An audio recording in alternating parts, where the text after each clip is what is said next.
Monika Dena Huppertz of Whole Heart Energy Healing here with another episode of From Challenge to Champion. Today's topic is called four-letter words. I'm talking about words that have a great impact on you. They have an impact on your mind, your emotions, and even your physical body. Some might even say it goes so far as to affect your spiritual body as well. I'm talking about the words fear and pain.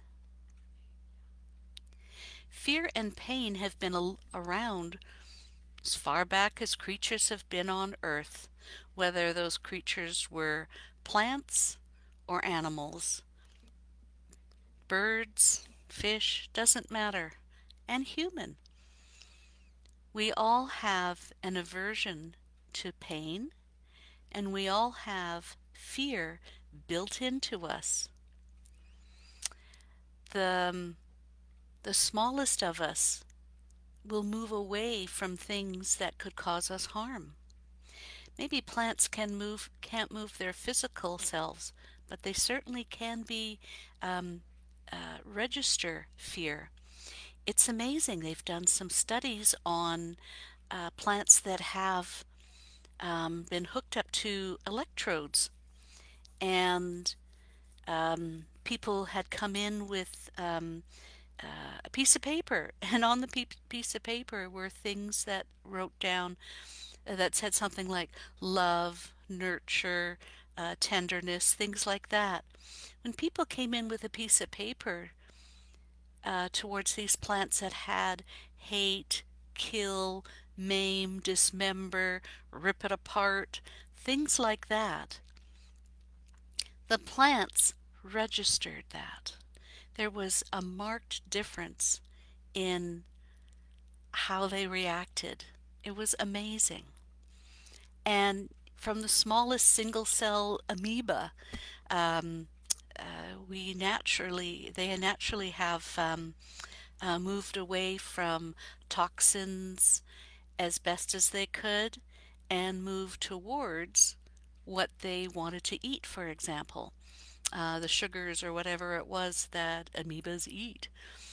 Um, and it's amazing how this fear mechanism has kept us alive. It serves us.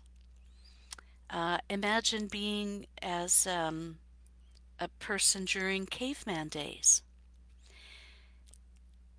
If the hunters didn't have a healthy fear, they weren't worried as they went hunting for their daily meal or weekly meal or whatever it was that they did as they were after the big mammoth to be wary of not only that they weren't in the mammoth sight so that they could do a surprise attack.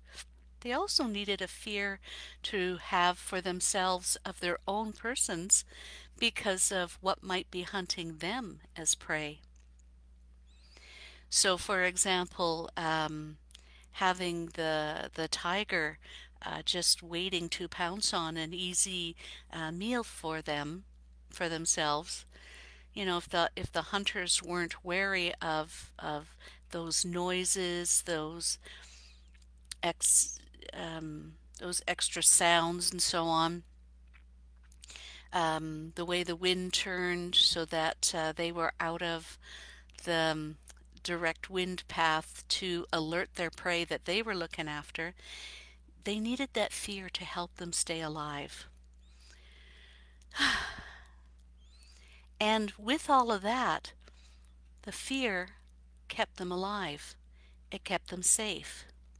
The gatherers who were back at home knew to fear certain things as well. Not only when they were out and about, let's say, gathering, whether it be firewood or berries and roots and so on, they had to know and fear what was edible and what was not, So you would never, ever, ever eat the red berries, especially on the low bushes, because those are the ones that made you sick and you could die. But it was certainly okay to eat the purple berries on the high bushes. Those were safe to eat and they actually tasted quite good. So the fear kept you alive as far as your health went. And I guess your age went too. It prevented death in many cases, whether you were the hunter or you were the gatherer. Um, the the idea behind having fear was basically to work as your ally. It's your messenger. Hey, pay attention here. There's something going on. You need to be wary of it. You could die. You could get injured. You could get ill. All of those things contribute to your quality of life. And if you want to live a little bit longer, you need to pay attention to those fear factors for sure. Um, I have come across a whole schwack of fears and what people fear, and I've kind of distilled it down to, I don't know, 6 or 7 major ones with a few subsets. So I'd like to share those with you. The first one is fear of criticism. Nobody likes to be criticized. We all take it personally, we all take it to heart, no matter how many times we're told not. It shapes the way we are um, thinking. We get criticized by our parents, by society, by the television. Eat this, don't eat this, look like this, don't look like that. You're too fast, you're too slow, you're too whatever it is. The societal uh, norms of criticisms and encouragements, for that matter, shape us. We fear those criticisms. With the criticisms, there's 3 major ones that I've come across that I didn't want to just leave out and gloss over. They were the fear of failing. The fear of failing lends us to more criticism, more rejection, more loss of love. It's a major factor. The fear of success. What if we don't succeed? What if we do succeed? Then what do we do? Now we have to be more responsible than ever. And what if we can't handle that responsibility? Another form of criticism. The fear of public speaking has been around, I'm sure, for a very, very long time. And it's even said that the fear of public speaking is even more prominent than the fear of death. So that's a major thing to have a fear of. Another major fear is the loss of love, whether it's a person or something that you loved. We've heard many stories of parents who, at the loss of a child, they're not themselves again. They lose themselves. Yay! Thanks, Mel. Thanks for the audio check. They lose themselves. They lose that connection that they had. The loss of a spouse, the one that you love so much, can affect a person. People go into deep depressions with the loss of a spouse. The loss of something, like the loss of a business. The loss of your favorite teddy bear when you're a little kid is a big deal. You can't sleep. You can't think straight. You can't do anything without your favorite teddy bear. It affects us a lot.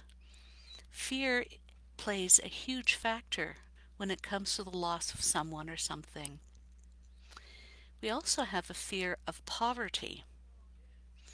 The Maslow's hierarchy in that pyramid, where we need our basic needs met. If we don't have that, too many things go wrong. Too many things. And we can't survive anymore. We aren't meant to just survive, we're meant to thrive. Everything on this planet not only wants to survive, but it also wants to thrive. Plants want to get bigger. Trees want to get taller. Um, Animals want to populate, and people want to do well in their lives as well. We don't want to just exist. We don't want to just take up space. We want to be productive. We want to be able to be that, whatever it is that we are meant to be. And if we are in poverty, it's very difficult for us to achieve that. It limits our options a lot. We need a break in life. We need a hand up. Sometimes we need a hand out. Whatever it is, poverty is a big fear, and with good reason. Not surprising is the fear of ill health. With ill health, you are affected quite dramatically. Um, if you need to be, for example, in the bathroom all the time, you're not living your life. You are merely existing in those moments of time. If you are needing to stay off your feet because you're unable to walk, whether it's a physical injury or you've got a debilitating disease that your muscles can't move, or your spinal cord has been severed and you can't move forward. It's amazing how much your health affects you, and the fear of ill health is a booming industry for us. Think about all the products and that are out there for us. There's things for our health related issues like diabetes, obesity, cancer.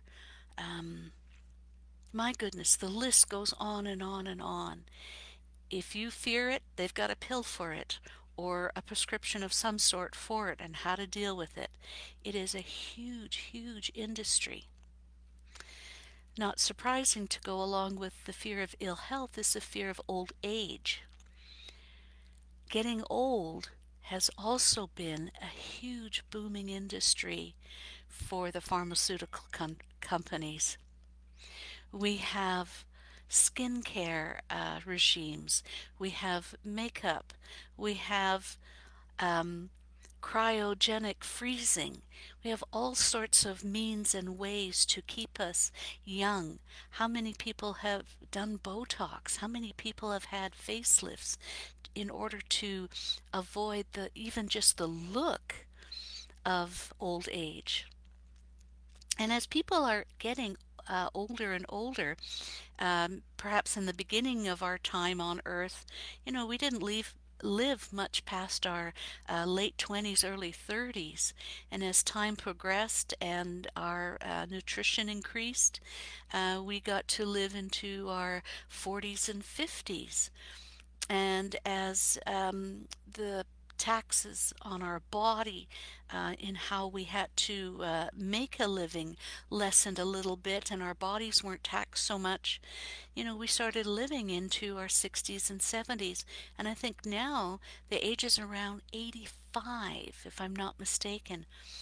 And we're hearing more and more of the centurions that are out there. Yesterday, I think it was, Betty White, actress, celebrated her 99th birthday.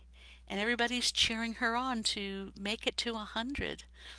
George Burns was another one. I think he either reached 100 or somewhere close to that, maybe 99. And there's a lot of people I hear of the ones from Russia, Ukraine, England. Oh my goodness, the Queen herself. She's in her 90s. Did you see her speech that she gave? It was fantastic. She looked wonderful for a woman in her 90s. Like, forget about it. She's just doing fantastic, and I hope she lives. as much as she wants to live and be productive as much as she wants to be productive. My own aunt is in her 90s as well. I had an aunt in Germany who lived to be, was it 100 and some? She was a nun in Germany. And my aunt here in Canada, she is from England. Um, and she's in her mid 90s now and doing great. So we have the potential, and if we're going to live a long life, nobody wants to live that in ill health. Nobody wants to be restricted to bed. Nobody wants to, um, be unproductive. We want to thrive. We want to not just survive.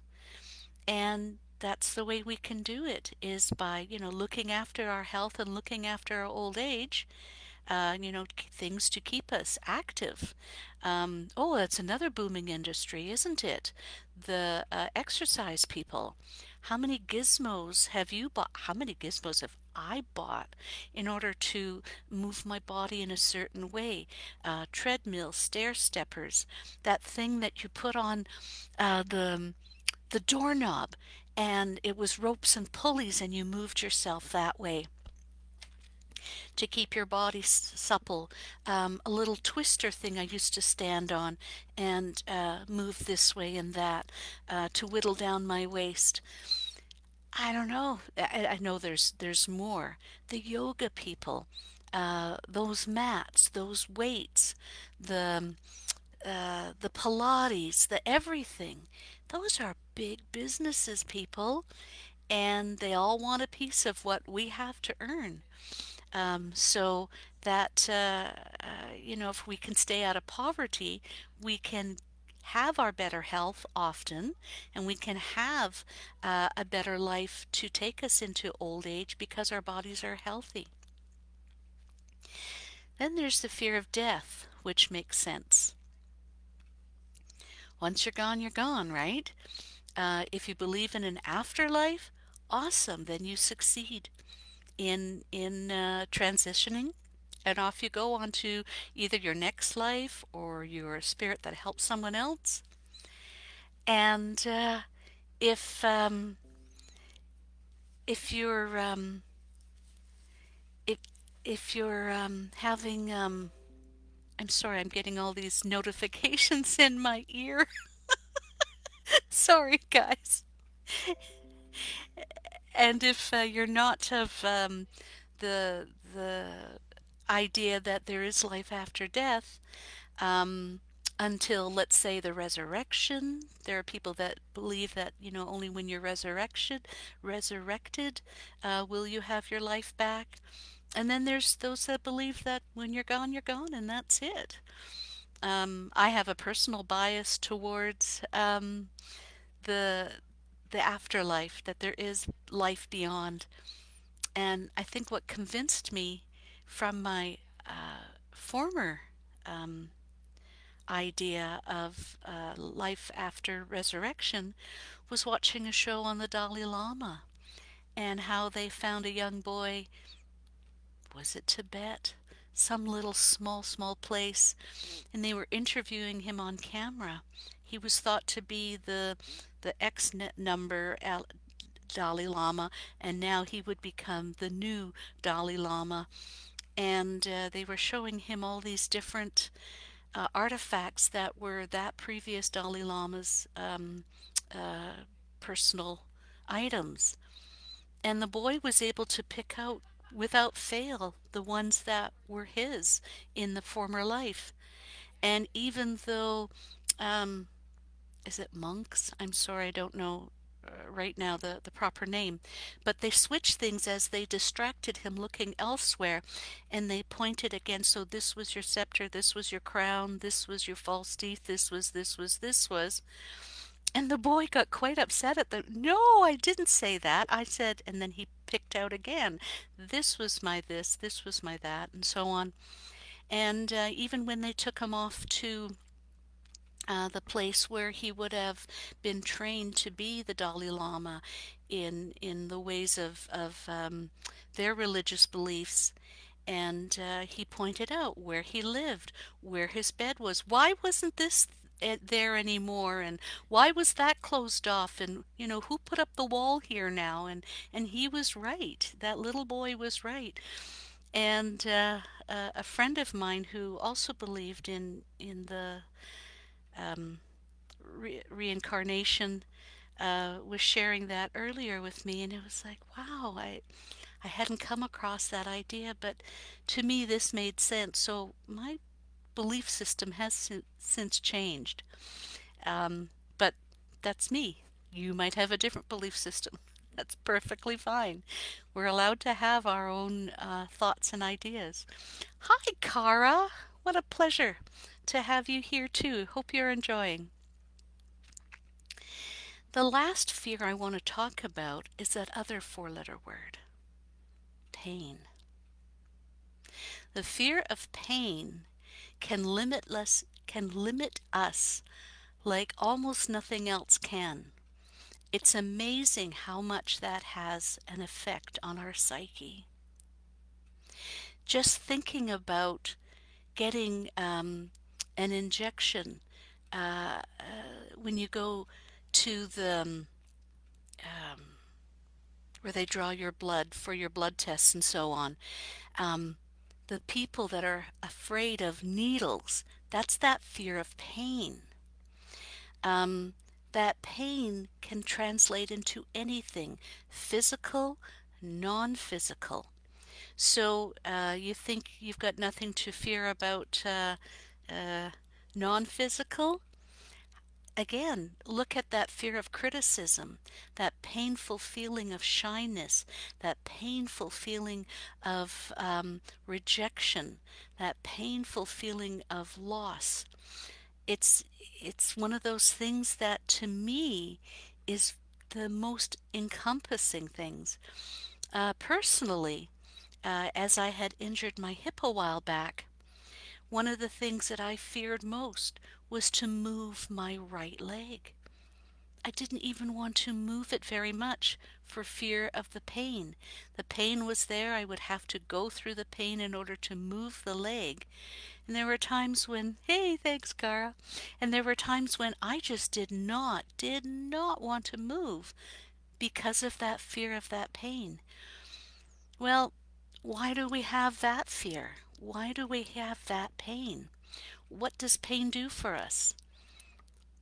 Well, like fear, pain is an ally for us as well. Pain tells us something is wrong, just like fear tells us something could be wrong. Watch out, be careful. Pain will do that for us too. It's discovered not too long ago, actually, in the last, I don't know, 4 or 5 decades at least, where our illnesses start off as a thought, and we only experience the pain of our illnesses, the reality of our illnesses, after our thoughts had made them bigger and bigger. So if we were rejecting things and making ourselves miserable, eventually that kind of filtered through our systems and into our physical body and made us um, have those things. The pain was sent there as a warning system to wake up, pay attention, become enlightened. Look what's happening here. You didn't stop it when it was out in the ethers. Now that it's in your body, your physical body, maybe you'll pay attention now. People have changed their lives and the pain goes away. Whether it was physical, mental, emotional, or spiritual pain, the pain has gone away. It was the pain that was the alert system. It was the messenger, not something to be feared, something to be thankful for, that you didn't have it before. the realization what was causing you to be grouchy, to be upset, to to have, these little things that were bothering you. And then as they got bigger and bigger, and as you ignored them more and more, the pain just kept coming bigger and bigger and bigger until you really had no choice but to deal with it. Had you dealt with it when they were in the minor stages, it wouldn't have been a big deal to get over. But that's people, right? We learn when we're on the precipice of things. We change at the precipice, the very edge of things. All of a sudden, we've come to the realization, oh, thinking thoughts that are hateful and hurtful make me hateful and hurtful inside. Um, Doing things that causes pain to others eventually causes pain in my psyche as well. Um, Injuring others, animals, whatever it is, eventually comes around, if not by your hand and your mind, by the hands and minds of others.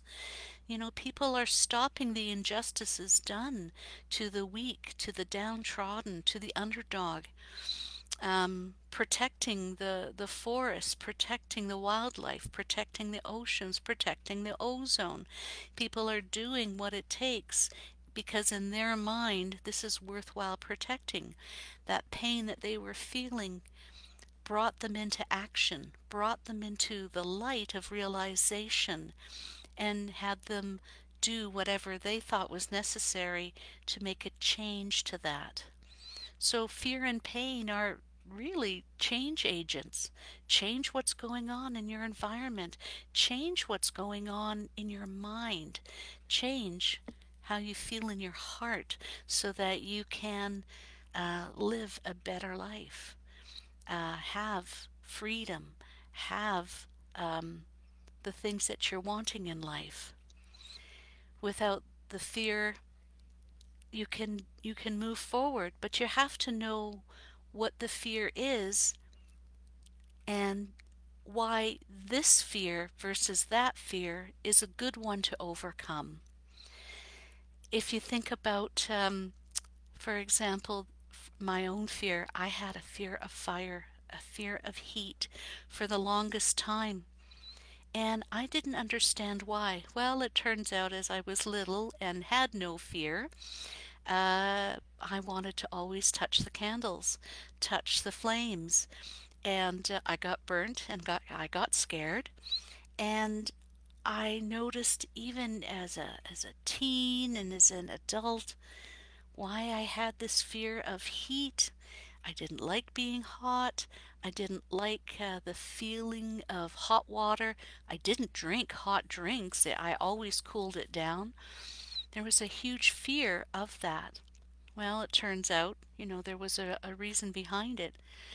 I like to think of, how did Caveman learn to not touch fire? Did he want to touch it with his hands? Did he want to warm his backside and got singed as well?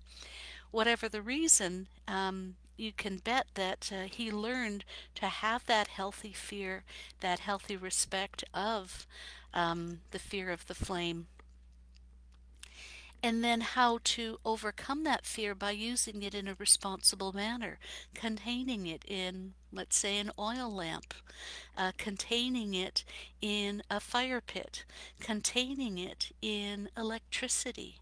However, we contain that flame, that heat source. Um, we're able to work through our fears, overcome them, and we have to figure out, what's a healthy way to do that. And we're doing it. We're succeeding, and that's wonderful. The people that are not succeeding in their own minds are not succeeding because of their fears and their pains, what they've gone through. Painful memories can dictate how we act in life. Painful experiences play a huge role in our life, and how we are